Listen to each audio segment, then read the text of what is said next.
Hello, friends. I'm Jeanine Nodder, and this is Chatting with Jeanine. My guest today has gone from police officer to local ghost hunter to author to actress, Hollywood entertainment news, and I'm very excited to welcome back my friend Kadrolsha Ona, who, or KO for short, but yes, I knew you before as Cece Carroll the Huntress. Yes. Queen of the Paranormal. That's right. Cece the Huntress was a television show I did on New England Cable. And from there, we just called it, Cece. Everybody says Cece Carroll. So we just went with that. And then I wanted to have more growth and development. And so I trademarked the name Queen of the Paranormal, and I decided to use my name, Kadrolsha Ona Carroll. And it kind of goes with what you do. I guess so. I mean, it sounds like it's from Transylvania. Very yeah. So I have that name, and KO for short. And, people like that, and they equate it, to the police department, knockout, things like that. But way back in the day, you had a show on Merrimack TV. Yes, I did. And I remember, and you always wore a leather jacket, which is why I'm wearing a leather jacket today. And when I had you on my show back in 2007, I think it was, I bought a leather jacket just for the show that you were on. Oh my goodness. And I think Justin has a clip for us from back then, if he could be so kind as to unmute the monitor. And oh geez, I look exactly the same. You do, look at this. Hi, I'm Jeanine Nodder, and this is Chatting with Jeanine. My guest this week is Merrimack's own resident ghost huntress, Cece Carroll. Hi, Carol. Hi, how are you doing? Or Cece, I'm sorry. Cece's fine. That's great. I'm so glad you're here. I'm glad I'm here too. I saw you at the library, and I was just fascinated. Number one, I love history, and you're a walking encyclopedia of Merrimack's history. Well, thank you. And I've always been interested in ghost stories. So you can tell us where all the interesting places are in Merrimack. I sure can. I'll tell you. There are plenty. I mean, my shows are based in 100% factual history, science, and spirituality. In other words, anything I say or do on a program, you can go right back and find it in fact. Because real can be pretty scary too. Where other people just assume this or I think that. Well, no, I know because I'm that well researched when it comes to a topic. And as I went around one stone, I almost felt this like pulling back on me. And I stopped. Of course, it's broad daylight. I'm thinking, okay, this is really weird. I'm human. I get, I'm not scared, but it startled me. And I just looked at the stone and I said, what do you want? Like that. And you've seen many people grieve over gravestones. And they talk to their children that have passed away and they say prayers. And what I felt was this woman was very upset. And I could hear her as clear as day, as if someone was speaking to me. There was no colors. There was nothing in my mind. I heard her with my ears. Now, and I heard her crystal clear. And she was saying to me she couldn't believe that her husband married that woman and buried her over there. And I'm thinking, this is a bizarre conversation. I know. But I'm privy to it. Okay, so I'm going to consider it a compliment. And so she wanted to know why he would do something like that to her. He loved her. He said he loved me. Wow. That was the Matthew Thornton graveyard, well, across from Common Man. I remember this conversation. Yeah. So, and I think we have some still shots to show as well, if Justin can bring those up. So that's my scrapbook. So you were on episode 78. Yes. Because my show's been on the air since 2006. So February 23rd at 8 p.m. we taped that clip. And there we are, looking exactly the same as we do today. I think so. I don't see the difference. Oh, now this picture, you've worked with these guys too, the TAPS guy. Yes. And TAPS stands for what? That's a good question. It's been many years. Something paranormal. Yeah, I've always just said TAPS. TAPS. Always. And well, they were at the Palace Theater in Manchester, and I heard about it, and I just walked in. Yeah. And I thought, well, they could throw me out, but actually, two of them smiled and came over, and yeah, they got my picture with them. Great group of guys. I traveled with them doing events through Ideal Management, event management, and we would go everywhere. We've gone like from Maine all the way down to West Virginia, Maryland, and then all the way back wherever we did our events, people would come and they'd ghost hunt with us. So Well- that was really wild. My husband and I used to watch taps, and I was really interested because they would always give the history. And that's what I Yes. always loved about you, is that you always give the history. Yes, and what a lot of people don't know is I came first years before, and I was the only one doing the history, and then of course people replicate like taps what I charted, and and we can get into this whole thing about women seem to be not noticed as much as men in the paranormal, but that is true. It seems to be a male-dominated industry, and if you push forward something, they copy it. And so I love the guys and stuff, and I understand that, but I also understand that a lot of the work I did first years before was replicated not only by them but other television shows without giving me the credit that credit is due. Let's see, copying. I'm trying to remember the phase. They copy you. That's the highest form of flattery. I guess so, yeah. But I'm saying it wrong. Emulating is a form of flattery, yes. So Oh, I tortilla like that picture, flats. too. oh, I found that online. Yeah, I thought, Yeah. oh, that's a good picture. I'll have to use that one. So at Tortilla Flats, we the Merrimack Historical Society, back when Anita Krager was still alive and running it, they had a fundraiser, a ghost hunt at the Tortilla Flats. Yes. And I remember you. I learned that from you that that was part of the Underground Railroad. It was part of the Underground Railroad there, and we actually found the entrance to it. Yes, and in it the was basement. Down in the basement behind the stairwell. There was a wall that we were able to come in. Now they came in from a tunnel from the river, and you got to remember where Tortilla Flats is on the Daniel Webster Highway. That's the main road. There was also a sub road there, and then beyond the sub road was the tow path, so the barges would be pulled by oxen or horses. To do their business up and down the Merrimack River, but there were also a way to be able to take the slaves coming north, drop them off. They would go into the tunnel, and there they are in Tortilla Flats. The same thing is with the common man. I know where they came in, and we tracked right back to the Merrimack River, a possible location where they came in. I know, talking to several people, they said that their grandparents used to play out there in the tunnel that came in from the river, but it has since collapsed. But we feel we have found that exact area. So that's really cool today. That is really cool. That's great with history. I remember when we were at the Tortilla Flats, I was holding those things, whatever they're called. The you brought dowsing them? rods? Yes. Yeah, I brought them. And I guess there was a ghost nearby, so I didn't do it. I was just holding them, and because I'm trying to be skeptical. I'm like, all right, so if you're here, then why don't you turn these? And they were in my hands, just on their own. They turned. I'm turning them myself this time, but they turned and went like this right at me, and that was really creepy. Yes. The thing with dowsing rods is this is not pie in the sky ghost hunting stuff. This is a real science. Dowsing is a community of scientists, and dowsing rods really do work for detecting water, mineral, and gold. Haven't found any gold yet, but I'm still Well, when you looking. do, let me know. I know, I'm still looking. But, it's really cool because it's just a hop, skip, and a jump if you're detecting energy. And what we're looking for when we pass away, that's been, realized, is the energy that remains.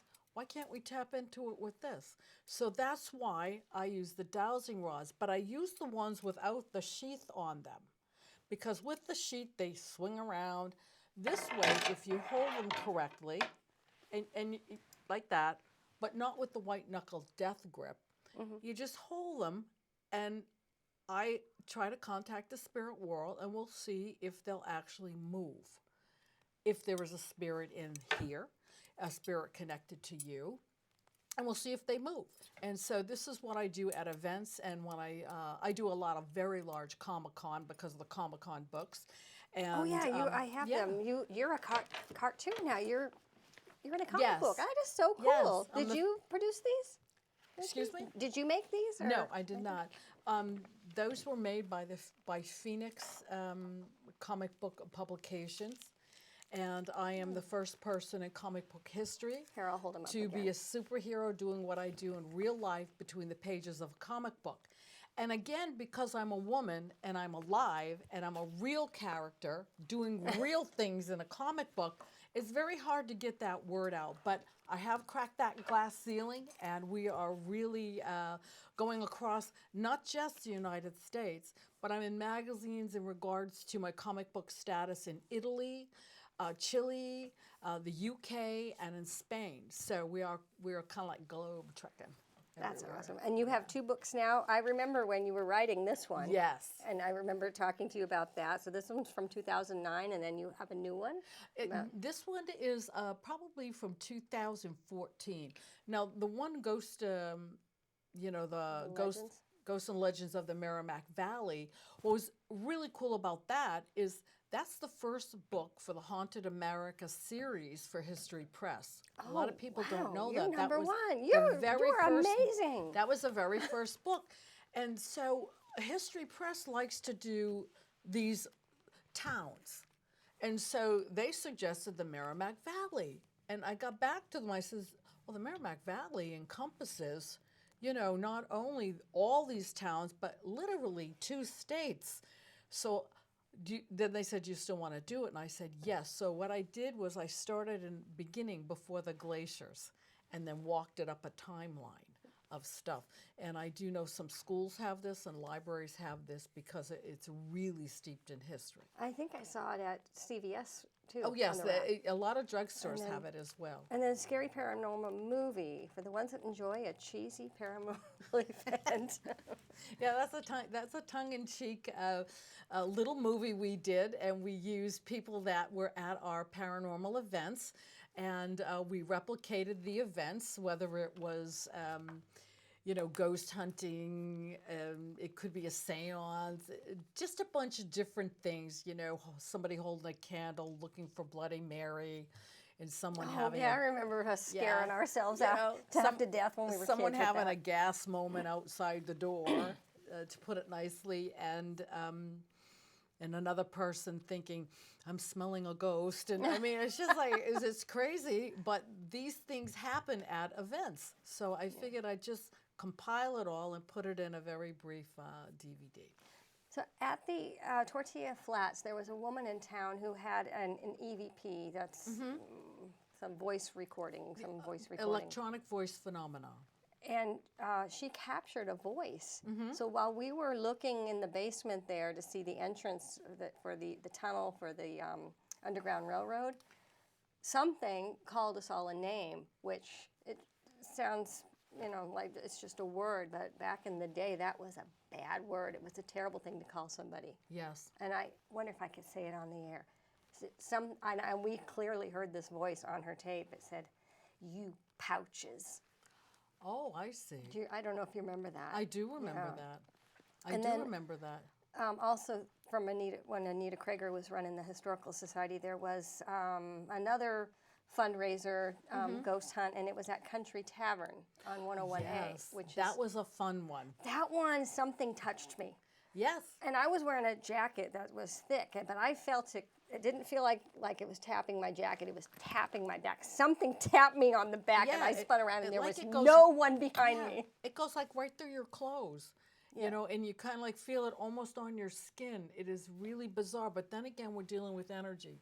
And I know people, they'll say, oh, I got scratched by a spirit. I'm going, they don't have fingernails. What are you talking about? But what has happened is just like you're dealing with energy. The hotter the energy, the more dynamic the spirit is. Like surgery, they use lasers to do surgery with, and that'll cut you. So if you really come that close to a spirit, quite possibly that energy is so hot, it gave you a little bit of a scratch there, but it wasn't caused by a fingernail. It was caused by the energy itself. Oh, that's interesting. Yeah, if you think about it. So I know a lot of people with the paranormal shows and all of this, I think they're great to start you out with ghost hunting. But if you're really serious about it, you have to think you have to think logically. Ghosts do not have fingernails. They can walk through walls. What you're feeling is the energy that remains. Picking up and detecting the energy that remains. And also, this bag that I have, the original bag I use. This is an EMF meter. It detects electrical currents. Now the cool thing about this thing is old. And I'll turn it on, and I'll get my cell phone, and watch what happens. It's turning on. So a lot of these programs you see on television, they're filmed at night, so the energy is lower, whether it's a coffee pot that's going to turn on, impulse wiring, in the walls and the floor. You want to eliminate that.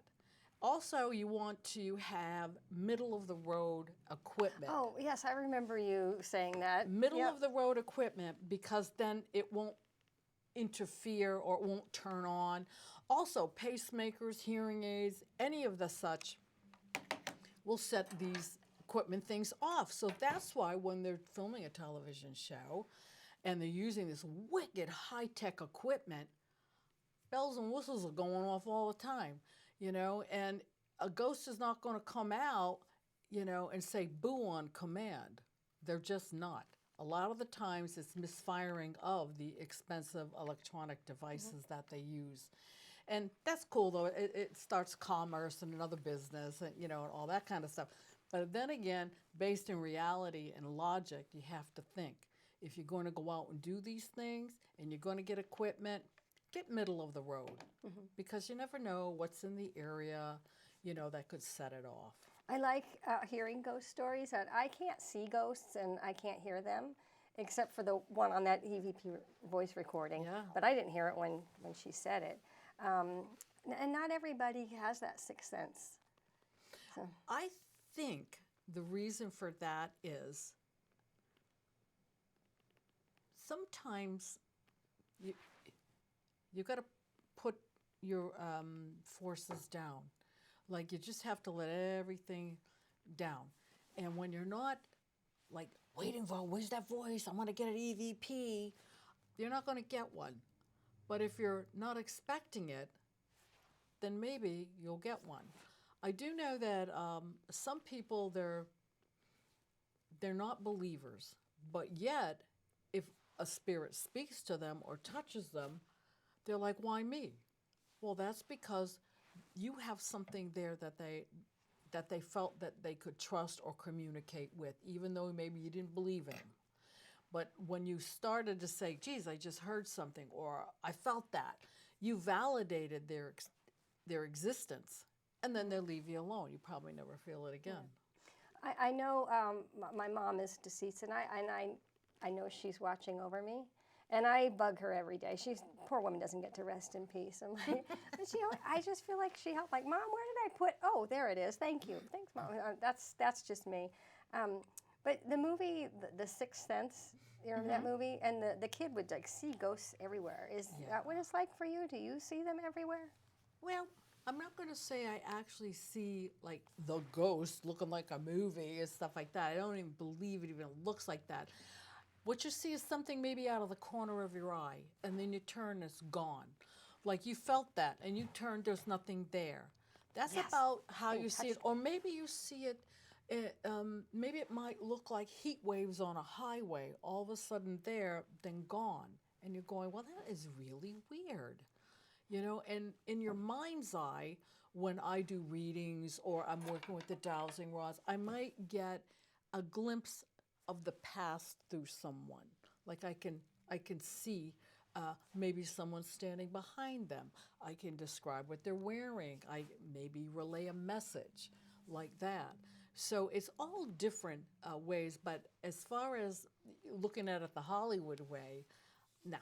You don't see it that way, but it's really cool. It scares the heck out of you on television. I know, that was a scary movie. It's like, and I love Supernatural. I was an extra on a couple of their shows. Oh, my son got the tattoo. I'm like, God, I'm back to, I think, the 5th time watching from season 1 all the way through again.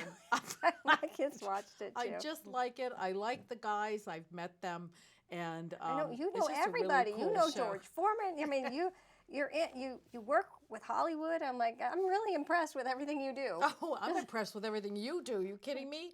I took hours to figure out what I'm going to wear. Me too. We were talking about that. I'm like, I couldn't find the right pants. I knew I wanted to wear the leather jacket though, because Yeah. this is in tribute to you, because you always wore one. Oh, on your thank show. you. That's very nice. I'll get back to wearing it again. Thank you. Another question I had for you, because this is all interesting stuff. Do you ever like see a person and like feel like you have a message for them from the other side? Yes. Yes, I really do. And it's strange because you can't walk up to people on the sidewalk and say, hey. It's like, you it's in the know, green jacket that you hung in the closet, you know, and they're, what? No, you know, what I try to do is smile and maybe start up a conversation, like saying something unique. Like, oh, I like that coat. Where did you get that coat? That looks so good on you. And then, you know, I know, start those leather jackets, I'm sorry to interrupt you, but those leather jackets that we showed at the beginning of the show, we ended Yeah. up, I didn't know this, we bought them at the same store. Yeah, that's right. And here I thought you had a real expensive jacket, and I went to the same store. Yeah, We got it was, but it served its purpose Yep. for sure. Yeah, but you know that you start a conversation and try to find like a common bond between each other, and then maybe at some point in that you can steer the direction of if you feel maybe there's a car accident, you know, that's going to happen, which I have seen this before with a person. And it was a friend, and I don't want to, you know, say, you know, I got this impression. Then they say, oh, you're full of, you know what. So I would spin the conversation and say, you know, there's an accident on that road. Maybe you should take another road. You're going to be late. oh, And wow, so, that's smart. you know, then they go another way. That's an easier way, and that's how I would approach a situation if it's, you know, someone on the street that I see severe danger. Look for the common bond, you know, strike up a conversation, and then slip in an alternative way to go or do, or some placebo thought to maybe give them another direction. So one of your shows from way back when that I saw on Merrimack TV, you were at the Hoosac Tunnel? Hoosac Tunnel. Yeah. And the Hoosac Tunnel borders the Hoosick River, and Hoosick River, not Hoosac, Hoosick River, but it's the Hoosac Tunnel, and the Deerfield River. It's a 5-mile train tunnel that goes from North Adams, Massachusetts at the west portal, and then Orange, Massachusetts at the east portal. And we were the only ones to get permission to go through it by a retiring CEO there of Pan Am Rail Services. So we got the permission to go in and film and walk through, and they said that at this particular time to do it because there were no trains. And we trained how long it would take us and all But of this. there was a train. Yeah. I remember that. There was a train. And you ended that show by saying, stay out of the Hoosac Tunnel. Yeah, it was something, and they still say there were no trains. Well, they said at that time.